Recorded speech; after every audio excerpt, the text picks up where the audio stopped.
Alright, guys, we're on mission 3.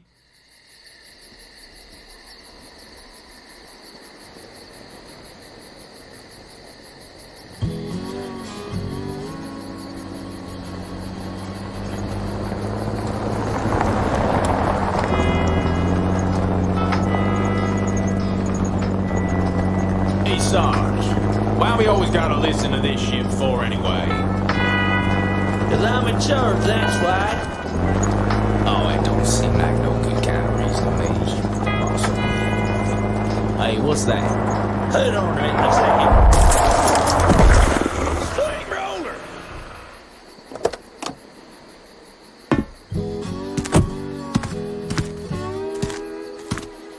Looks like you mashed some poor fella's dog, Sarge.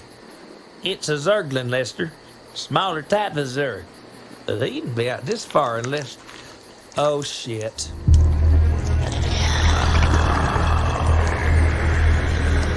I love you, Sarge.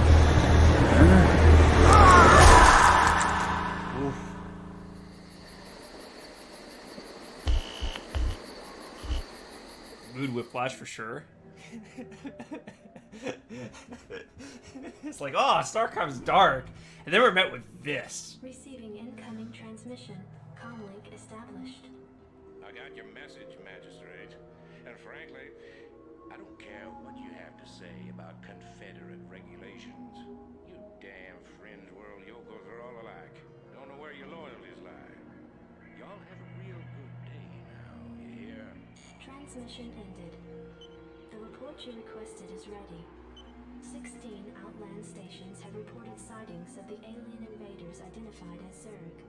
The Confederates have arrested all standing militia forces and continue to avoid action against the Zerg. 3 stations have fallen to the Zerg already. We've been unable to locate any source of military relief except the extremist faction known as the Sons of Korhal. Their liaison is holding online. Good day, Magistrate. My name is Arcturus Mensk, and I represent the Sons of Korhal. You're familiar with the Confederate propaganda surrounding my group, but your reputation suggests you'll see past it. It's never been our practice to operate in any one place for long, but these Zerg don't look like they're going to wait. I'm going to make you an offer, Magistrate. I'd like to help you out by sending down a number of transports to your colony and evacuating any survivors. You know, of course, that my organization operates outside the bounds of Confederate law.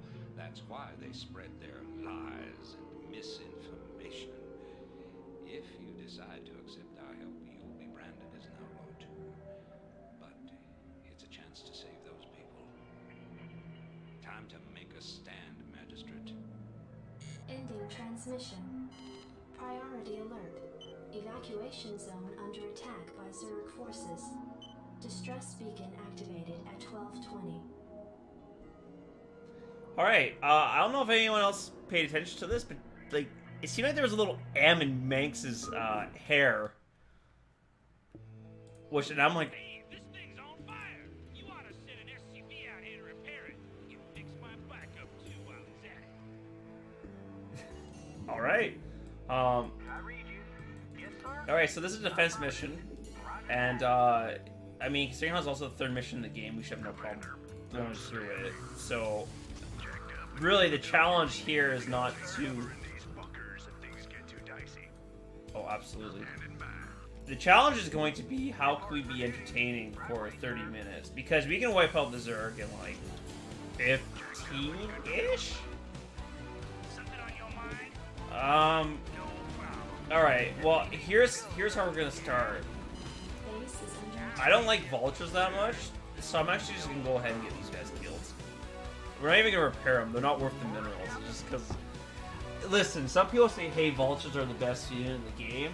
I just see it, you know, I mean, he's pretty happy, so that's got to something. I see a guy who's too full of himself riding a bike, and I don't want people like that in my army. Look at that, we got to see somebody call me. Something on your mind? Yeah. Oof. Okay, well, he didn't do that well. That's fine. See, the reason why I want to do that too is now we free up supplies so we can have more Marines. So I guess what we're gonna also do while we wait is bolster up our economy. And I could do a play-by-play for everything I do, but like after a while, I think for this mission in particular, it's like I'm gonna wipe out all the Zergs. Like we're just gonna wait. We're gonna twiddle our thumbs. And maybe that's too much of a meta commentary of what's going to happen. But I mean, as well, they didn't. When they made the StarCraft campaign, this was a very different time. This was like 1998 when this came out. So, and we're, it was like 2019, so 21 years later. Well, first of all, I wanted to say it's actually very cool that 21 years later that, this game got skin. And that's weird, isn't it? To think that, to have a game this old, and then just to have it get updated after that many years, like that's really cool. And at the time the developers would have had like no idea, and as well as things like once you say it out loud, you're kind of like, oh, that's weird. Alright, so we're building another bunker just so we can have more defenses. Because I think normally what they want you to do is just like pull up here and then like let the enemy attack you. And, in their defense, like back in the day, that's absolutely what you need to do. As many people weren't experienced RTS players, so like managing your base was already a challenge. And I don't think you ever had a base quite this large. Whereas, after me playing RTS games for as long as I have, like this is trivial, and I've done this mission a lot. I will say some of the Brew War missions, I'm scared, man. That Protoss campaign, that last Protoss mission, the Brew War campaign, dude, whoo, baby. And actually, I realized too, as I'm saying this, some of the people who are watching this, they might not really know what StarCraft is, because I think for some people, they might be watching this because like, oh, it's a cartoon, like what kind of game is this? And I think this skin pack has potential to, what's in that? Oh, it's just... Sorry, I was trying to figure out like what was inside the bunker. But I don't think it was anything like that important. Just detail. Alright, those are filled up. As I was saying, I don't think a lot of people might... Well, I don't know. Like, I'm already doing a big assumption that like a lot of people are going to be watching this on YouTube. Which may or may not happen, but some people, if they check this out, they might be just checking out because like, oh, like it's animated, it's bright and colorful, and they might be unaware that StarCraft's been around for like 21 years. And it would be cool, like for this mod, that like if people got introduced to it, that they would I think that's all I really want to say. If they just got introduced to it, and I think maybe like they'll start playing the campaign or what have you. And I was thinking about this too. I think this is just good for StarCraft in general because it's more content. Because if you think about StarCraft 1, what they have is, the campaign and then online multiplayer like 1v1s and so on and so forth. Whereas content like this is like another excuse to go through the campaign. And actually, I would love to see that one day if they had, say, maybe like another mission pack or something, but I don't know if that's going to happen. Oh. Get out of there!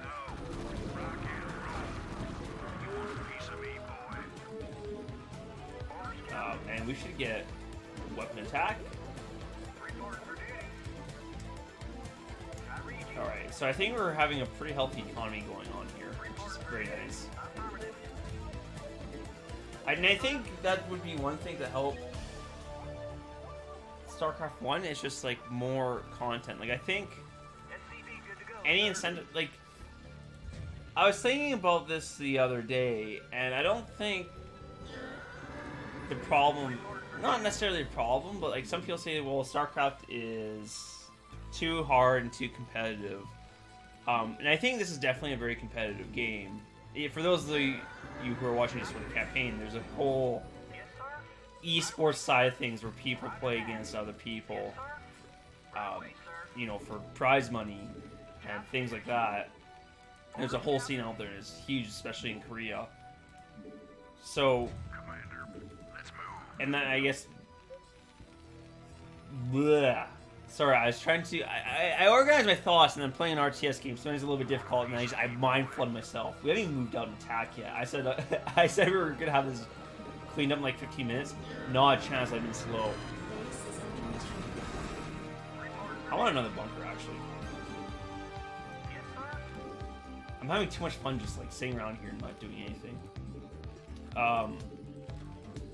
And I completely lost my train of thought. It's so easy just to do that.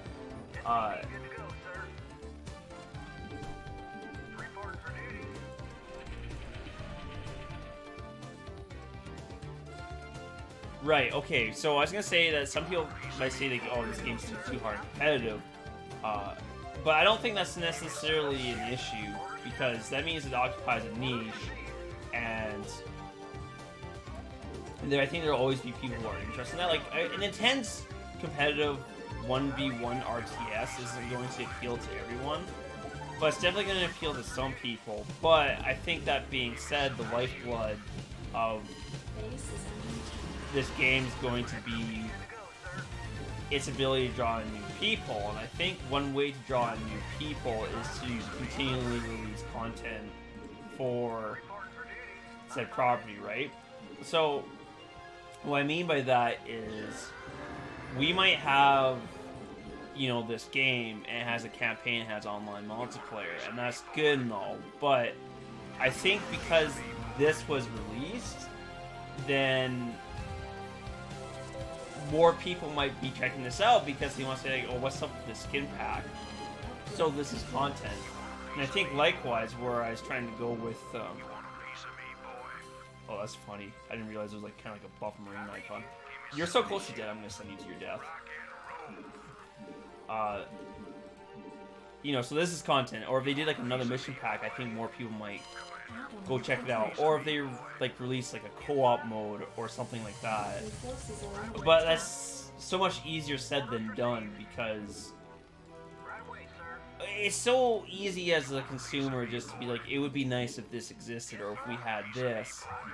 Whereas the development costs and all these other variables come into play, and sometimes it's hard to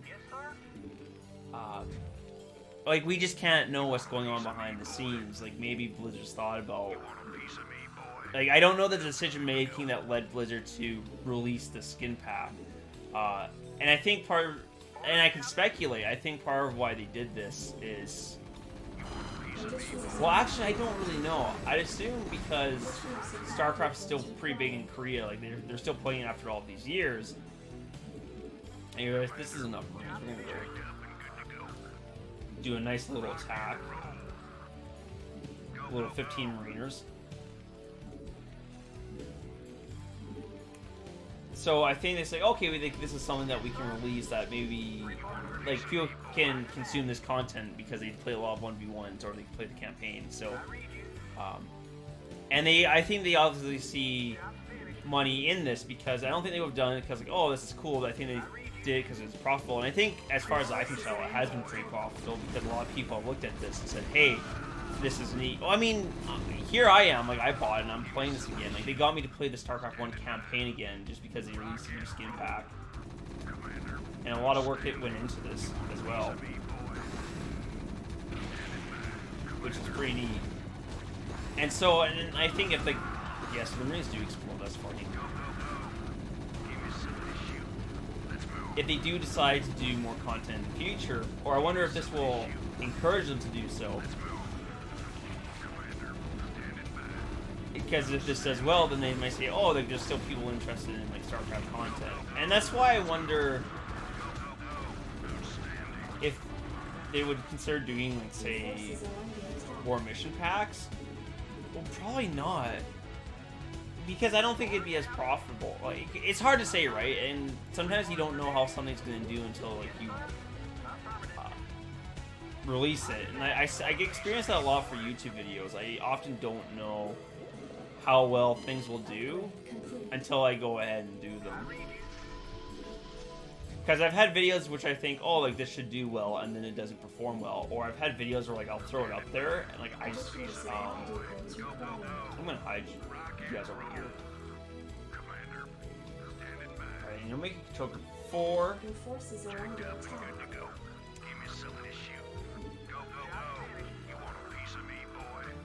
Another 15 Marines is a roll.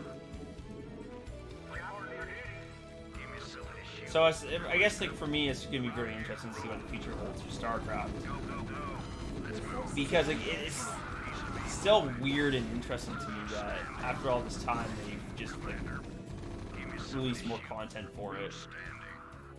And I hope that trend continues. And then by buying this, you know, you're telling Blizzard you are interested in it. So I think I was talking about them perhaps doing more single player content. I don't know if they will do that. I think if they could somehow make a co-op mode, that'd be good. But like, and I just don't know, because the other thing too is for Blizzard, StarCraft's pretty small potatoes. I think relatively speaking, StarCraft definitely has an impressive legacy, and it's been around for a very long time. This is so just bright and colorful. Alright, well, you guys can meet up.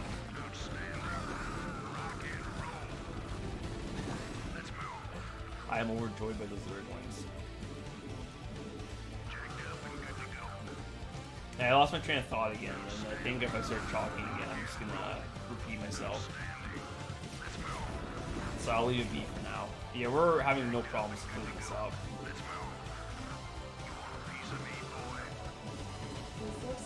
Right, I was talking about StarCraft being small potatoes, so... Well, and I think RTS is like a niche genre anyways. Like, as cute as this looks, like, you still have to play an RTS game, and that's why I'm curious to see if this will get more people into the game. 10 minutes until drop. I kind of suspect people will be initially interested because it's like, oh, I like this skin, and maybe like more people will watch because it's bright and colorful. And I wonder if more people will like stream this game or do content using the skin. And I think that could encourage people to watch and keep watching, but I don't know if people are gonna.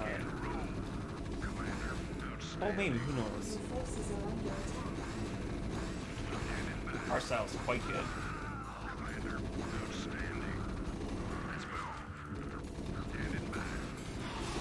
Oh my goodness, it's a Hydras, it's a Hydras.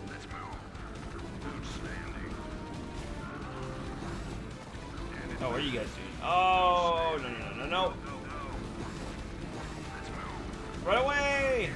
Dude, that guy in the back is toast. Look at him. No, he survived! Here, we'll give him his own little corner. He is forever a survivor, and he wants to recognize that. Oh boy, our macros definitely. I mean, this is great though. I don't need to apply myself. I can keep talking. Let's just say it's like for some fighting games, they can do pretty well despite the mechanical barrier of entry to get into them. And maybe this will be the same. I don't know. Non-profit.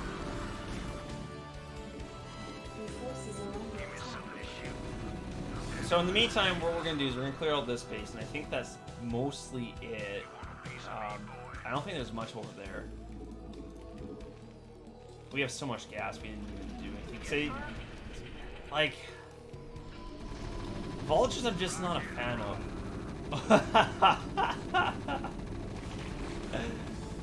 Oh, I didn't realize there was a guy there. I should be looking at some of these a little more. Okay, look at all the smiley faces they put into this. I still like I can zoom in and out with the mouse wheel. That's... I don't think I could have done that in just regular mouse wheel guy. Maybe. I like how for this smiley face, like it's not just a nice semicircle shape. It's like this like squiggly line. It's like, which is amazing how you can capture that feeling of just what I would call a subtle difference. Because if the creep colony had, you know, a very sharp semicircle of a smile, it'd be like, okay, like this seems like a person with you know, decent looks, whereas having that smile be misshapen really gives off the vibes like, oh, like this thing is misshapen as well. Like, it seems like kind of like a troglodyte of sorts, because he also, like, the eyes are off center too. Additional supply depot is required. And I wonder when they were drawing that, that's a very conscious decision, or even like, well, okay, just kill them. Minutes until dropship arrival. I went slow. Someone's gonna look back at my remastered playthrough. So I played through this game just, you know, well, this is my third time. I did it once with the original graphics, so like this, and then I did it once with the remastered graphics, which were like the old graphics but brushed up, and then now I'm doing another one here. And I think this is probably like the slowest time to clean all this out. I think for remaster, I went by pretty quickly.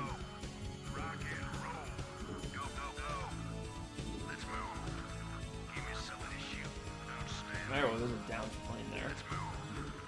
Okay, I think I've wiped out all the Zergs.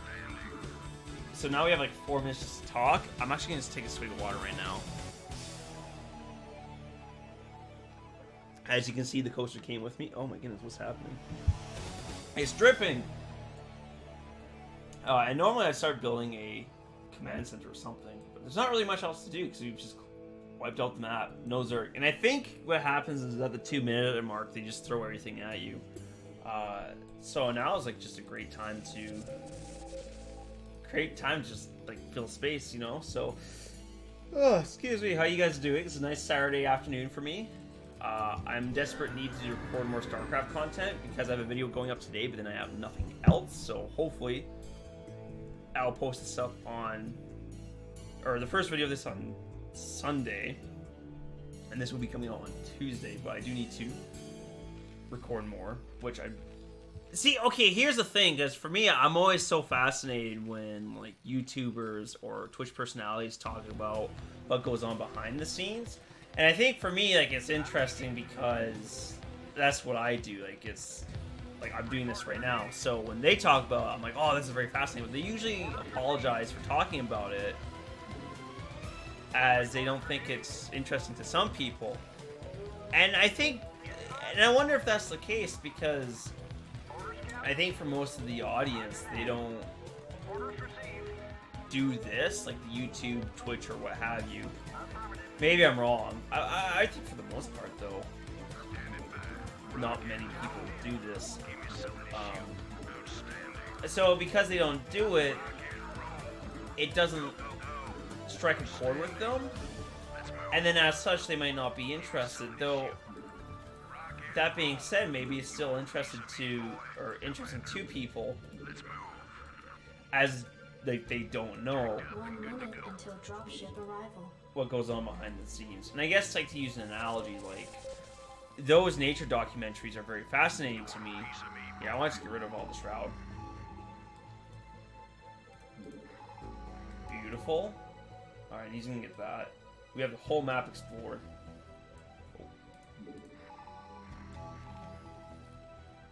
Even though I don't do any, like, marine biology or anything, I'm still interested. He has 1 HP left. Oh my goodness. Alright. Run away! Okay, and I'm not gonna finish my thought. Dropships approaching. Dropships!